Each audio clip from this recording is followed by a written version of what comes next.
Donc,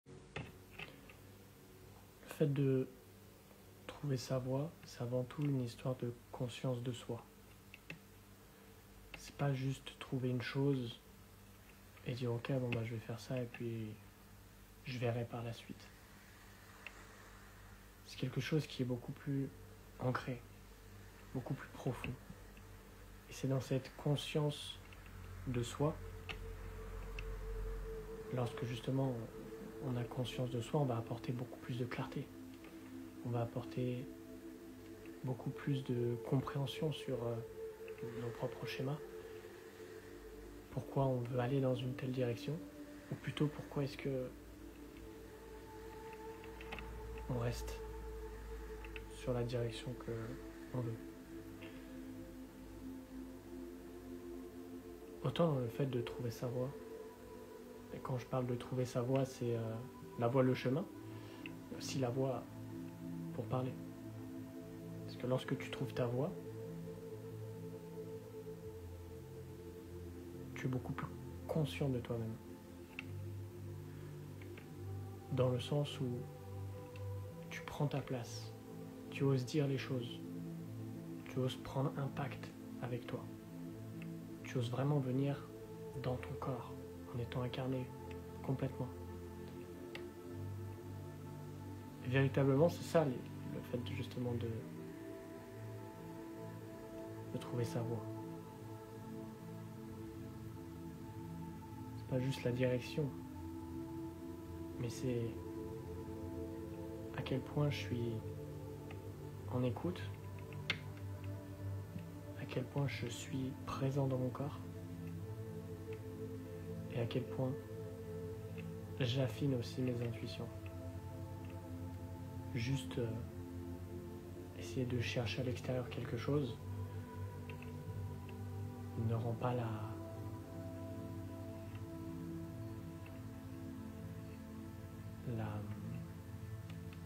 situation plus facile. Bien au contraire. On va toujours chercher plein de trucs. Moi, le premier, j'étais là-dedans. Parce que pendant longtemps, je me suis cherché. Et quand je dis je me suis cherché, aussi j'ai cherché ce que je voulais faire. Pour une raison précise, c'est que je n'osais pas vraiment prendre parti avec moi-même. Je n'osais pas prendre ma propre place, je n'osais pas assumer qui j'étais. Et là, on parle plus de savoir quoi faire. Là, on parle de qui tu as envie de devenir. On parle de s'assumer soi, de revenir dans son corps. Pas juste d'être dans sa tête ou d'être dans des concepts spirituels qui nous éloignent finalement de ce qu'on est au plus profond de nous. Et principalement, c'est dans cette conscience de soi qu'il y a le plus de compréhension. Mais c'est pas une compréhension mentale. C'est une compréhension, on va dire, du cœur. C'est un ressenti. C'est pas quelque chose où tu dis « Ah ouais, ça a l'air trop cool parce que ça coche les plaisirs, les besoins ou toute autre chose. » Alors là, tu sens que ça vient du fond des tripes. Et d'ailleurs, les tripes est lié directement au chakra sacré. C'est exactement le même endroit.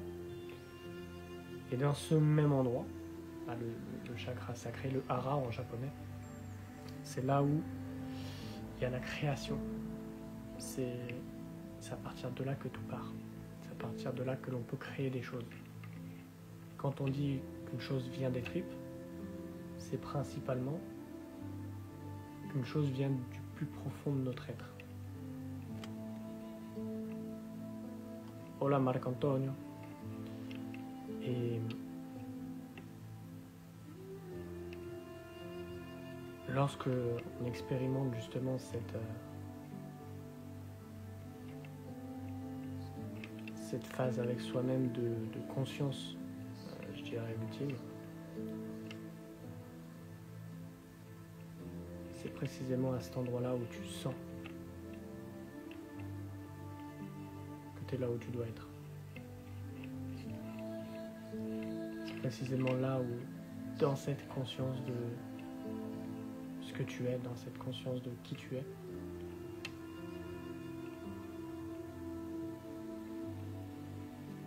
tu te fais naturellement emmener, et c'est pas une motivation extérieure, c'est vraiment un truc intérieur qui a envie de sortir. Et quand tu es dans ce ressenti-là, c'est là où tu sens que tu es avec le cœur, avec les tripes, dans ta propre direction. Et cette direction-là a lieu en 5 étapes pour vraiment trouver ce qu'on veut faire. Et c'est pas tellement trouver ce qu'on veut faire, c'est plus revenir à soi en fait. Parce que lorsque tu reviens à toi, lorsque tu reviens à re-rentrer dans ton corps,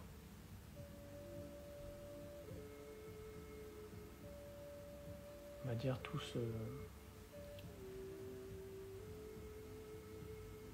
tu ouvres des espaces en toi qui vont naturellement beaucoup plus te servir. Et dans ces étapes-là, la première, c'est justement de rallumer le feu intérieur, parce que moi, je l'ai vécu, et je l'ai vu aussi sur des gens que j'accompagnais. Quand tu te cherches, quand tu cherches ta voie, quand tu cherches ce que tu veux faire, tu vas perdre ce feu intérieur. Et c'est pour ça que ensuite, étant donné que tu n'es plus dans le corps, il n'y a plus de feu dans le corps, ça va tout monter dans la tête. Et lorsque ça monte dans la tête, tu restes dans la tête à réfléchir. Et c'est à ce moment-là où tu vas tourner en rond. Et lorsqu'on va rallumer justement ce feu, à ce moment-là, tu comprends ce qui bloque. Tu comprends pourquoi il y a toujours les mêmes schémas qui viennent. Tu comprends pourquoi tu es fatigué, sans savoir pourquoi. C'est souvent ça le paradoxe. Et en reprenant le contrôle justement de ce système-là, ça viendra naturellement faire en sorte que tu évites d'être en vrac. Et surtout, tu vas venir récupérer ton énergie au lieu de la disperser dans le mental, comme je te disais avec le feu. Voilà, Coralie. Et lorsque tu reviens dans le corps, à partir de là, tu commences à vraiment sentir que tu existes, que tu n'es pas en mode survie. Parce que tu vas venir sentir en toi les choses. Et lorsque tu les sens en toi, lorsque tu n'es plus dans la tête, à partir de là, on va justement aller pouvoir passer la deuxième étape, qui est de s'ancrer pour de vrai. Parce que prendre sa place, c'est avant tout la prendre dans son corps. Et lorsque tu te reconnectes à ton corps comme un allié, et pas comme un boulet à supporter, tu vas être dans le moment présent. Le fameux moment présent que tout le monde nous bassine avec. Le moment présent, réellement, c'est lorsque tu es connecté à ton corps. Parce que lorsque tu es connecté à ton corps, tu vas être dans un champ où tu ne vas pas penser au passé ni au futur. Tu vas juste être là maintenant. Et en faisant des exercices, autant de respiration, de méditation, des exercices énergétiques, etc. Là, justement, tu retrouves ta stabilité émotionnelle.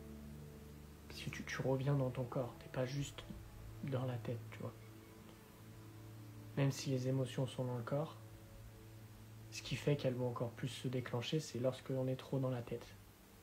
Et en étant trop dans la tête, on se déconnecte du monde. C'est comme si le monde, c'était le corps, et que notre tête, c'était, je sais pas, le monde, c'est la Terre, et notre tête, c'est l'ISS, tu vois. L'ISS, elle peut aller autour du corps, voir, etc. Mais la Terre, elle ne peut pas bouger. Et on est sur Terre, dans un corps, c'est pour vivre avec. Pas vivre au-delà et voir la Terre, notre corps, se détruire. On pourrait faire une analogie justement avec ça, on pourrait plutôt ouvrir une parenthèse, sur ce qui fait que la Terre va aussi mal, c'est aussi en partie parce qu'on a une approche, on a une vision de notre corps à l'image de notre Terre. Les gens qui vont être en voiture, ils vont prendre tous les papiers qu'ils ont, ils vont jeter dehors. Je suis prêt à mettre ma main à couper que ces personnes-là, dans leur corps, c'est exactement la même chose. Ils vont mettre tout et n'importe quoi, sans mettre de la conscience sur ce qu'ils ingèrent, sur ce qui entre dans leur bouche, ou ce qu'ils mettent sur leur peau, ce qu'ils mettent des vêtements en plastique, donc le polyester, ou est-ce qu'ils vont choisir leurs propres vêtements? Est-ce qu'ils vont mettre de la conscience? Ah non, ça c'est polyester, non, je transpire, ça ouvre mes pores, il y a des trucs qui rentrent, c'est mort. Au plus on va mettre de la conscience sur le corps, sur ce qu'on est, autant dans ce qu'on met à l'intérieur, ce qu'on met dessus, notre approche à notre corps, au plus justement on va entre guillemets sauver la planète. Et je suis prêt à parier que politiquement la plupart des... Comment ça s'appelle? Je suis parti en couille là. La plupart des écologistes ou des trucs comme ça, est-ce qu'ils mettent vraiment de la conscience profondément sur tout ce qu'il y a? Forcément, il y a toujours des exceptions, mais moi, un bon nombre de fois, on me dit « Ah, mais t'es écolo ou je sais pas quoi », je dis « Non, moi, je mets de la conscience, en fait, sur mon corps. » Et pour revenir à la deuxième étape, c'est précisément là, à ce moment-là, que tu es ancré pour de vrai. Tu reconnectes et tu mets de la conscience sur ton corps.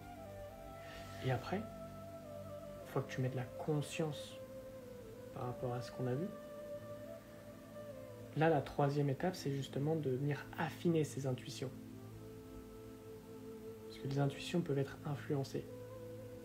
On dit les intuitions, ça vient direct. Non, les intuitions, elles sont influencées.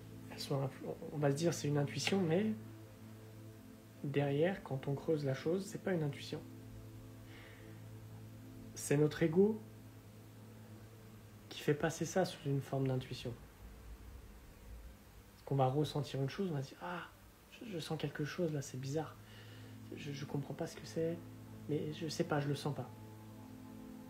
Est-ce que tu le sens pas parce que derrière tu as un schéma de réaction qui s'active et tu te dis je sais pas ce qui se passe parce que j'ai pas assez de conscience de moi, mais je sens qu'il y a quelque chose qui va pas? Parce que tu fais une projection de cette chose-là? Ou est-ce que c'est vraiment ton intuition qui parle? Est-ce que c'est vraiment ton cœur qui te donne la direction? Comment est-ce que tu arrives à te différencier? Comment est-ce que tu arrives à discerner la blessure qui va avoir la forme de l'intuition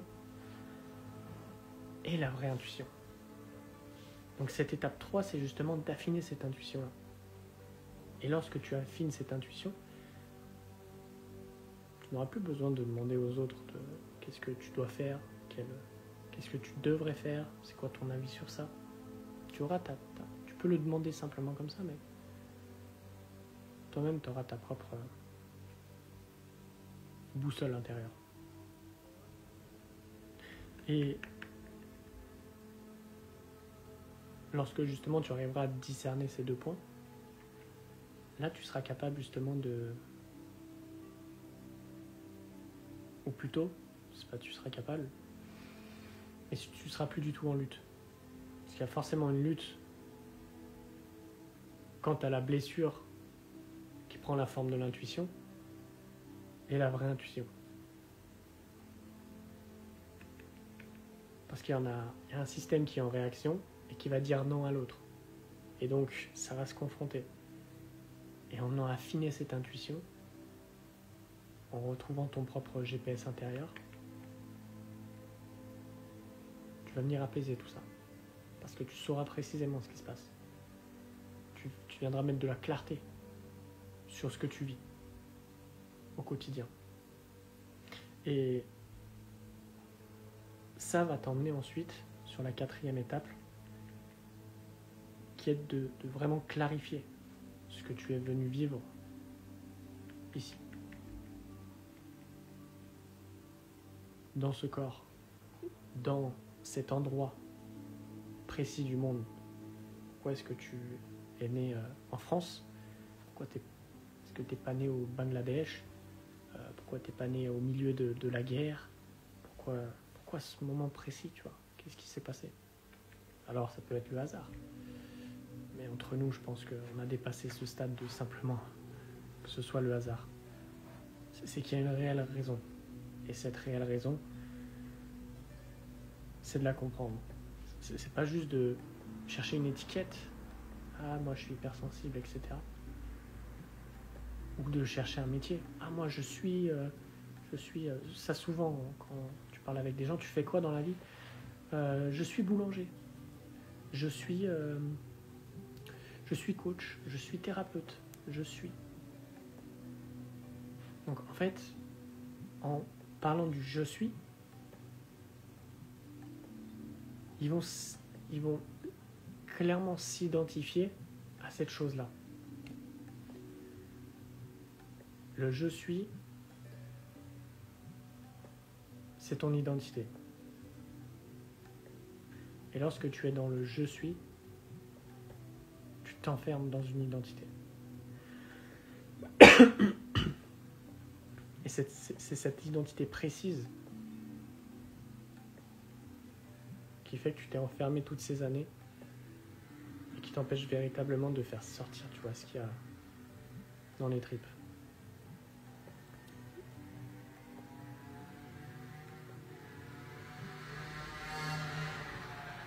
Il y a une autre.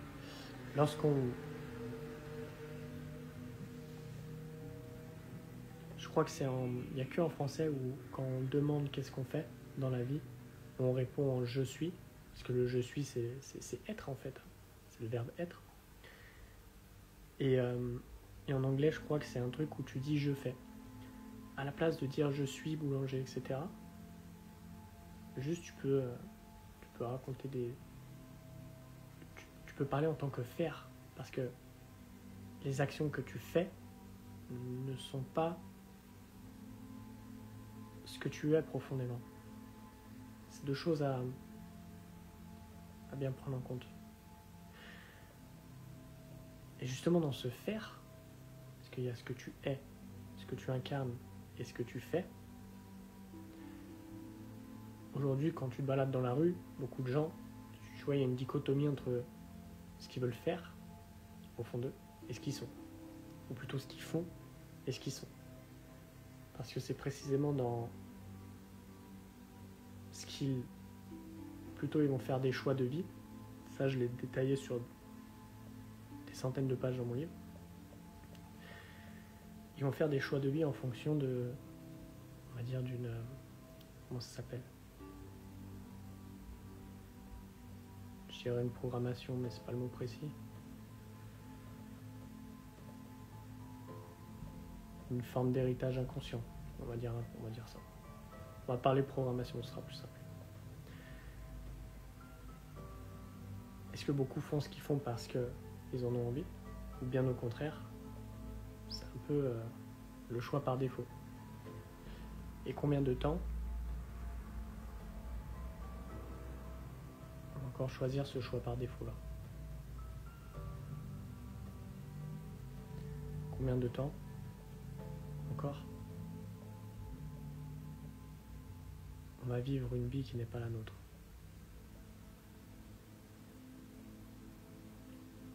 Combien de temps tu vas vivre une vie qui n'est pas la tienne?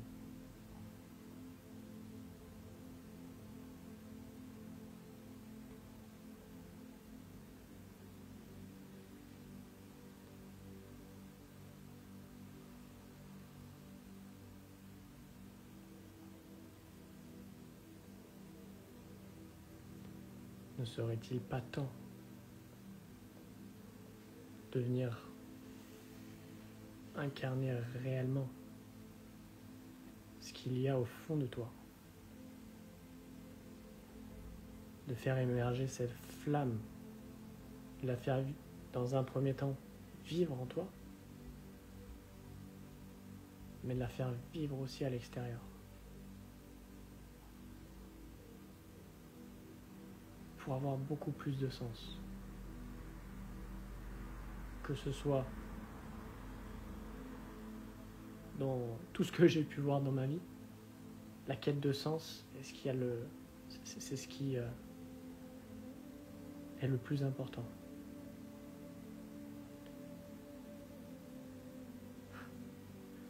Trouver sa voie, c'est plus trouver son identité que de simplement avoir une direction. C'est sentir où est-ce que toi tu as envie d'aller. Pas simplement de ah tiens, là-bas il y a une voie. C'est pas comme si tu étais perdu en forêt et que tu dois impérativement retrouver un chemin. Bien au contraire. Tu as plein de chemins, tu peux faire tout ce que tu veux. Et tu es capable. Aujourd'hui, avec l'IA, ça va tellement vite, tu peux te former à tout ce que tu veux. La question maintenant, c'est, étant donné que tu peux faire tout ce que tu veux, qu'est-ce que toi, au fond, tu as envie? Et sans même juste parler d'envie, parce que les envies, ça va, ça vient. Tu as des envies, tiens, j'ai envie de faire une application, allez, vas-y, je fais une application, après ça part. Ok, mais si on va un peu plus profond encore, l'intention derrière cette application, c'est quoi? L'intention. Et c'est dans cette intention-là que ton âme s'exprime. Mais si tu n'as pas cette capacité de faire le discernement entre ton intuition blessée, ou plutôt ta blessure qui prend la forme d'intuition, et ta vraie intuition, si tu n'es pas capable également d'être dans ton corps, de revenir dans ton corps, mais de rester que dans ta tête, de faire le tour de la Terre en ISS, mais pas vraiment de vivre sur Terre, déjà comment est-ce que tu peux savoir ce qui s'y passe? Et si tu ne rallumes pas cette flamme en toi, bah tout ça en fait ça n'a aucun sens. Toutes les directions qui vont être prises vont être à l'opposé de ce que tu veux profondément. Et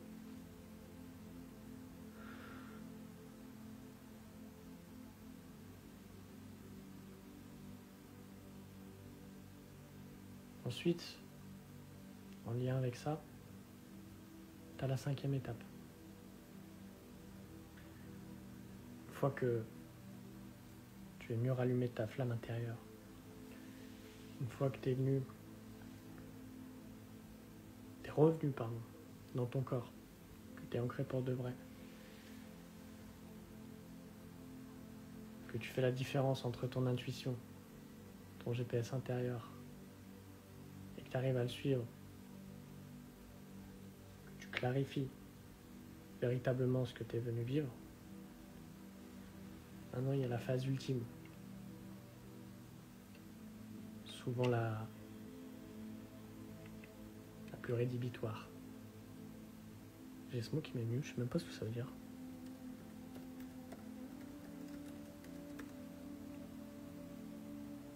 Je crois que c'est ça. Bref. C'est de venir incarner ce que tu es. Et de cette incarnation-là découlera ce que tu dois, entre guillemets, ce que tu ne dois rien faire, il n'y a pas d'obligation, mais on va dire cet élan naturel de l'âme, où tu ne te sentiras plus forcé, où tu sentiras plus d'être en lutte tout le temps, tu vois, sur qu'est-ce que je dois faire, il faut que je me force à faire les trucs. Il y a beaucoup de lourdeur là. Moi, je l'ai beaucoup vécu, énormément de lourdeur. Et rien n'est fluide. Tu as l'impression, c'est comme si tu invites toute ta famille, tu fais à manger, tu fais tout ce qu'il faut, tu te fais chier à tout faire, tu leur sers les plats, et toi, il te reste les miettes. Ça fout la mort. Et bien ça, c'est... Lorsqu'il y a une différence entre l'élan de ton âme et ce que tu fais.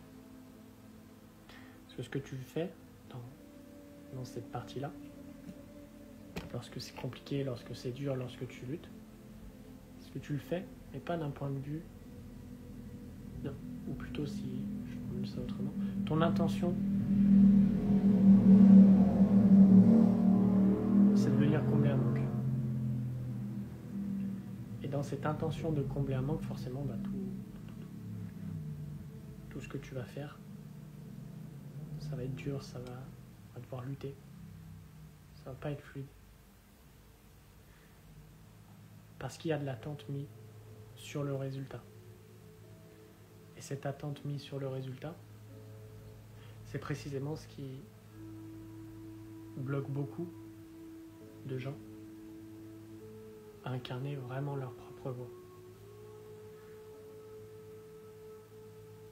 Aujourd'hui, on ne parle plus de trouver sa voix. On parle d'incarner sa voix. Sa voix V-O-U-X. V-O-I-X. Pas V-O-U-X. Vux, ça veut rien dire. Mais incarner sa voix. Et c'est dans cette incarnation-là que naturellement, tu te sentiras beaucoup plus à ta place. Pas dans un rôle, ni en mettant des masques. Ouais. Mettre des masques, putain. J'imagine quand même, il y a des gens qui passent leur vie à jouer un rôle.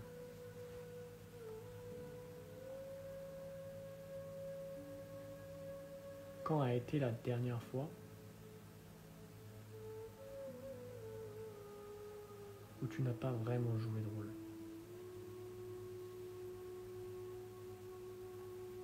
Et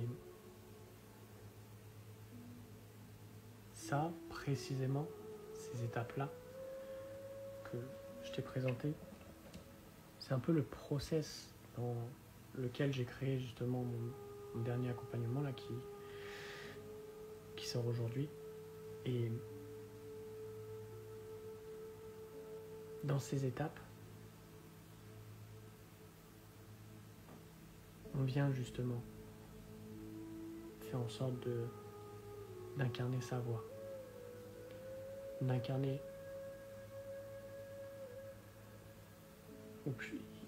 et surtout de faire sortir ce qu'il y a.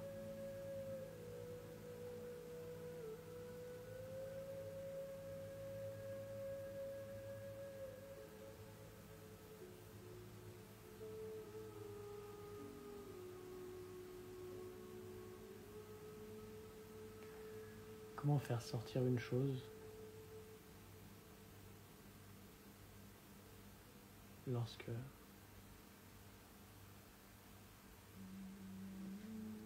on vient mettre toujours plus de choses, toujours plus de contenu, toujours plus de rapidité. Ah, vite, vite, vite, parle pas assez vite, vas-y, je me casse.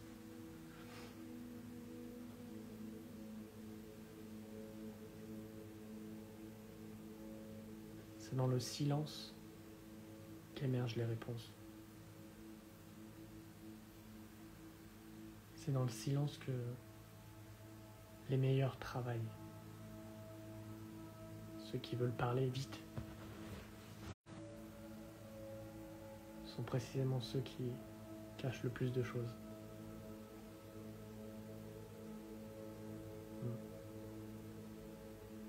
Mais en tout cas, si tu sens que t'es pas venu sur Terre juste pour faire ton taf, encore moins juste pour payer les factures, mais au contraire faire quelque chose qui est beaucoup plus vibrant dans les tripes, quelque chose qui t'anime, qui anime ton âme, pas juste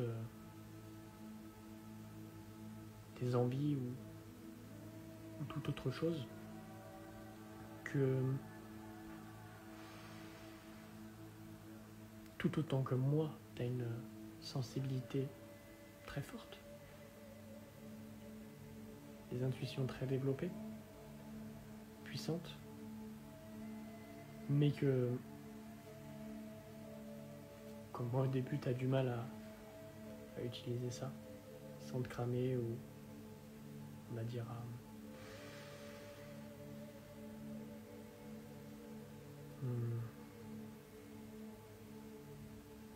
à te niquer avec ça en fait.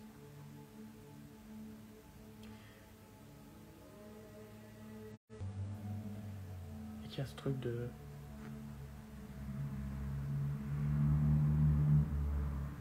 ne plus vouloir survivre, mais de commencer vraiment à vivre.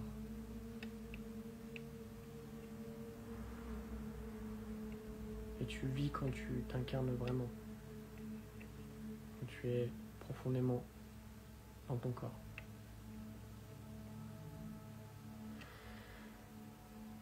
Que également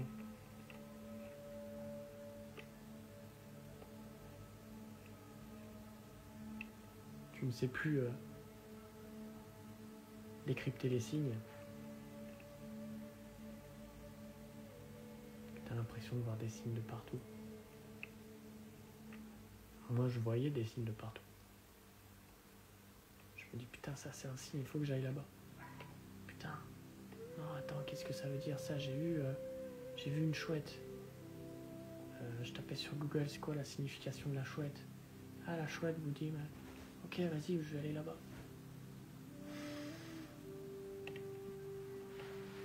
Tout ça, en fait, on va venir mettre la chose extérieure.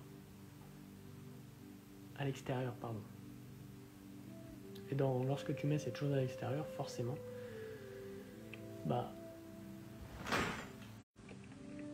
ce qui se passe, c'est que tu ne trouves jamais les réponses. Parce que tu tournes toujours en rond. Tu vas aller chercher un truc là, tu vas voir, ah, je vais aller là, c'est trop stylé. Puis après, une fois que tu es là, putain, ça a l'air stylé. En fait, tu fais que tourner en rond.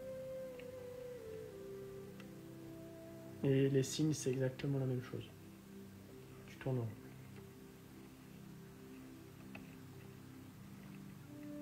Parce que les signes, ils viennent de ton inconscient. Qui parle au travers, ou plutôt l'univers qui parle au travers de ton inconscient. Mais l'inconscient est très fort. T'as un truc qui s'appelle, en science ça a été prouvé, le système activation réticulaire. En gros, lorsque tu mets ton focus sur une chose, ton cerveau, mais plus ton inconscient, fait en sorte que tu le vois tout le temps. T'achètes des nouvelles chaussures ou une nouvelle voiture, ou tu kiffes une voiture, tu vas la voir partout. Alors qu'avant, tu la voyais nulle part. Parce que ton inconscient se dit, tiens, ça c'est important pour lui. Je vais mettre le focus dessus. Les signes, c'est la même chose, ça fonctionne exactement pareil.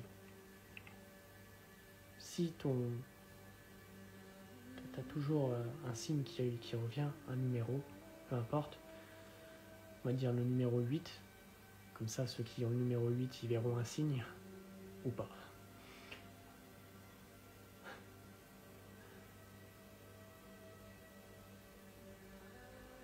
À chaque fois que tu vas croiser ce numéro, ton inconscient va te le faire voir. Et à partir de là, lorsqu'il te le fait voir, disons que tu l'as vu dans ton champ de vision, dans ton champ périphérique, avant même qu'il arrive. Consciemment, dans le cerveau. C'est la même chose que les réactions. Les réactions, tu as l'amygdale dans le cerveau.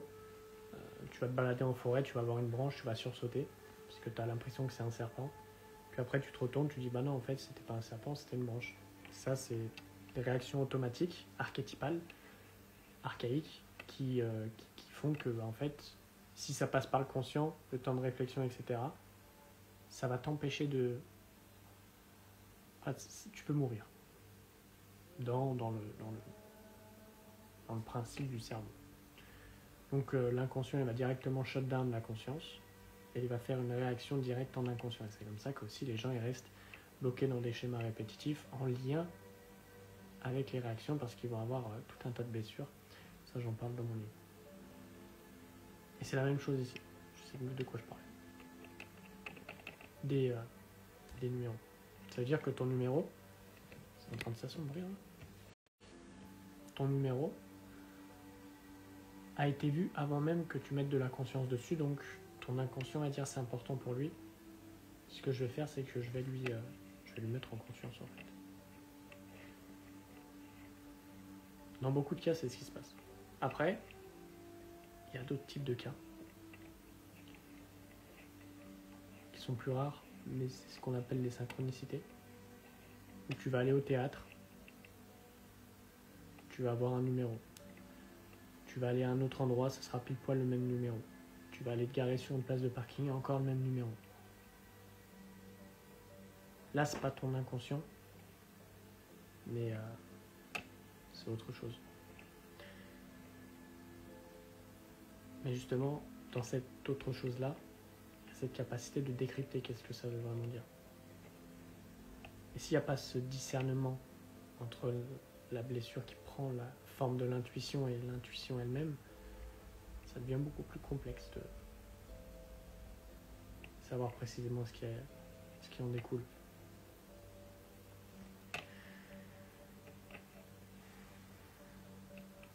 Mais dans tout ça, si tu sens au fond de toi que tu veux construire une vie qui est beaucoup plus alignée avec ce que tu ressens,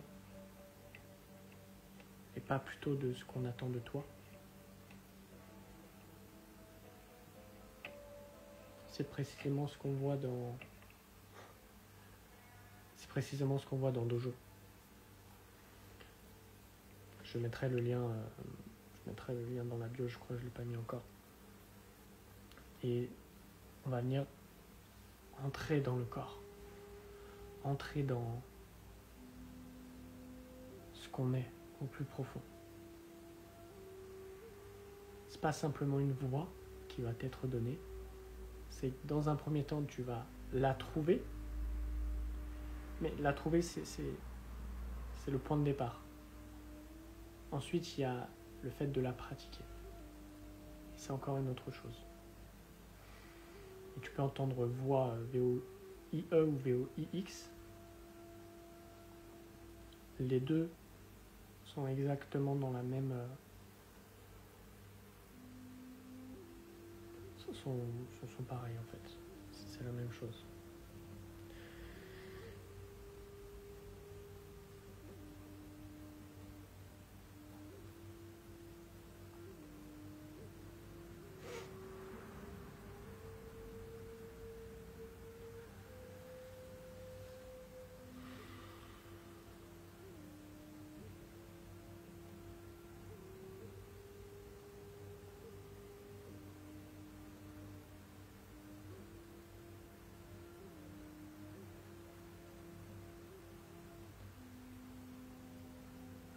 revenir justement dans sa propre voie.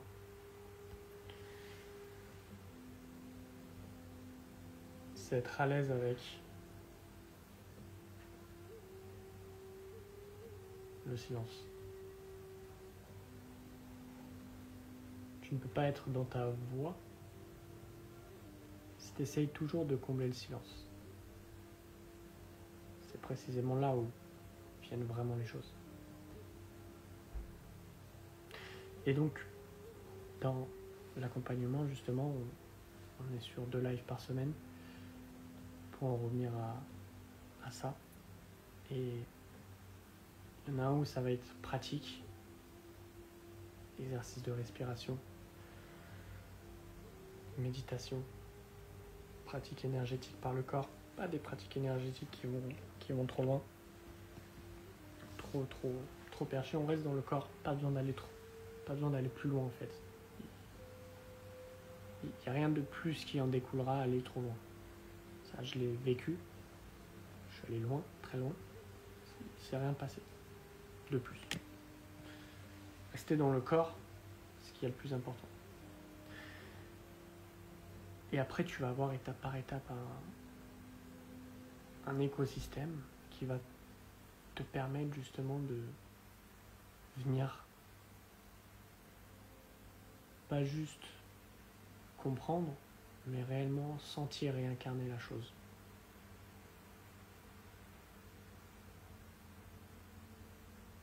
Pas simplement regarder des vidéos ou autres, mais vraiment avancer et le sentir. Et pour terminer là-dessus, si tu as des questions, tu m'enverras en message.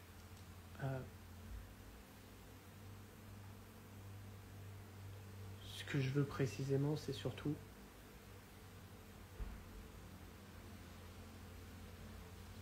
que les gens ne se sentent pas seuls.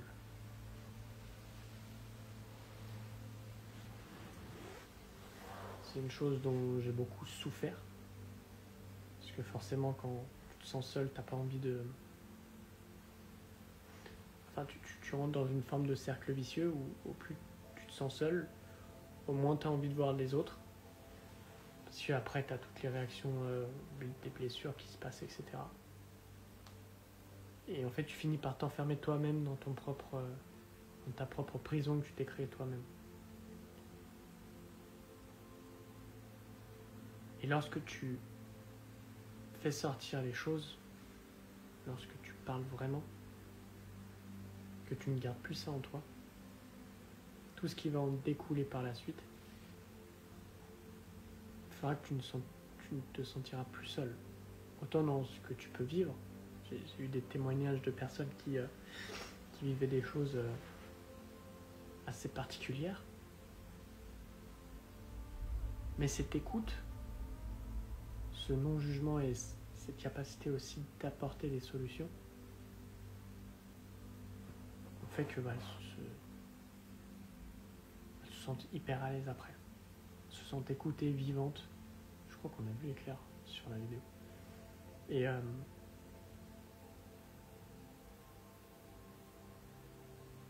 incarné dans le corps. Tout ce qu'on cherche aujourd'hui au travers de toutes les pratiques, que ce soit des pratiques hypnose ou tout un tas de choses comme ça, tout ce que j'ai pu expérimenter jusqu'à présent, il y a quand même pas mal de choses. C'est simplement de se sentir vivant. Et tu te sens vivant quand tu es dans ton corps. Et quand tu comprends les réactions qu'il y a avec toi, les autres, et du tonnerre, je kiffe le tonnerre. J'adore l'orage. J'aime l'été juste pour l'orage. Je suis un vrai gamin. Moi, je regarde jamais la météo. Mais quand on est en été, je la regarde tous les jours. C'est quand qu'il va y avoir l'orage. Sinon, j'en ai rien à carrer. Et c'est cette conscience de soi qui revient précisément au centre.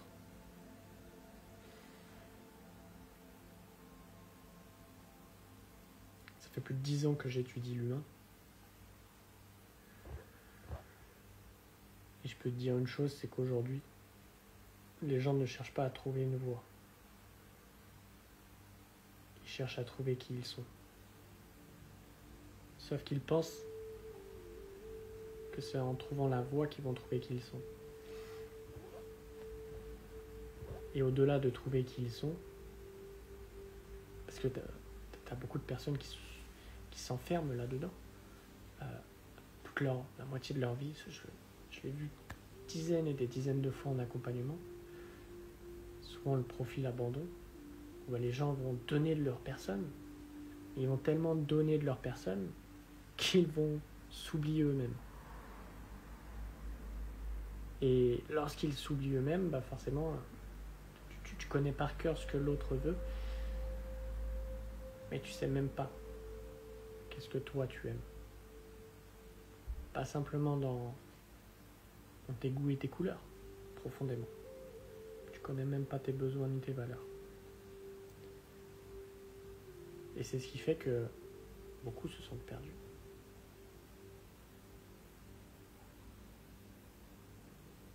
Parce qu'ils vont être connectés à l'humain, mais ils vont être très peu connectés à eux-mêmes. Tu fais pas tes griffes sur le canapé, s'il te plaît? Merci. Et lorsque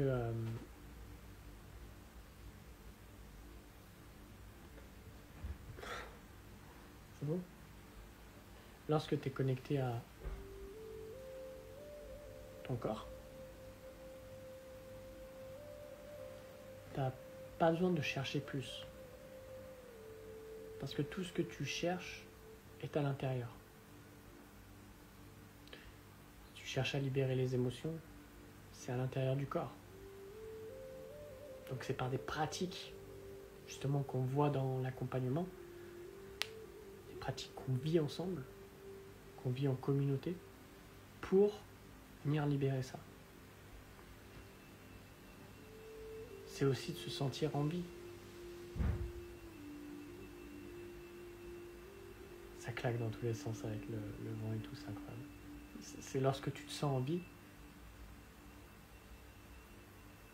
que tu te sens dans ton corps.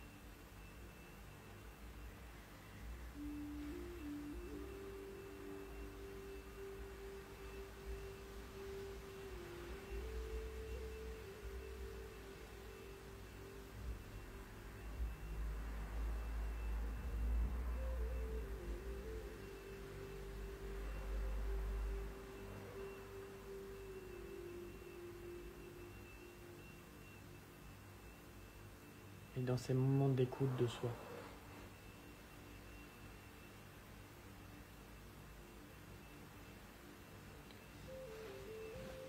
Donc voilà principalement les 5 étapes pour trouver ta voie.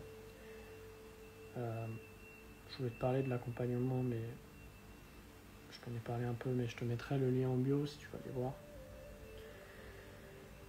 Et si tu as des questions ou autre, n'hésite pas à m'envoyer un message, je serai ravi de t'en parler. Voilà, je vais aller sous l'orage. Et je te souhaite une bonne soirée. Namasté.